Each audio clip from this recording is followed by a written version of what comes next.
right now, our topic for day 12 is about taking control of our lives. Kasi lagi ko hong sinasabi, may choice po tayo sa buhay. Lagi ko hong sinasabi na tayo ang may hawak ng buhay natin, pwedeng isisi sa ibang tao. Yan po ang lagi nyo sa akin naririnig sa social media.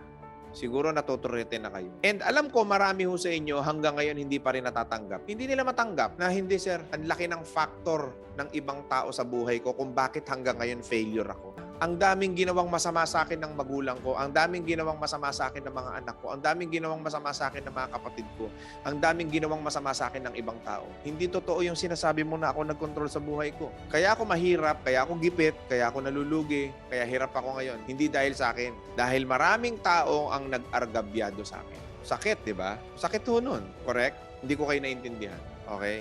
Pero maniwala ho kayo sa akin. Kung kayo ho ay pumasok ho dito sa webinar ho na to. So, ang first step, if you want to control your life, may admission. Tanggapin mo muna. Tanggapin mo muna sa sarili mo na ikaw may kasalanan. Huwag mong isisi sa ibang tao. Ibig sabihin ba nun, sir, yung may utang sa akin, patatawarin ko na. Hindi ko sinasabing patatawarin mo na.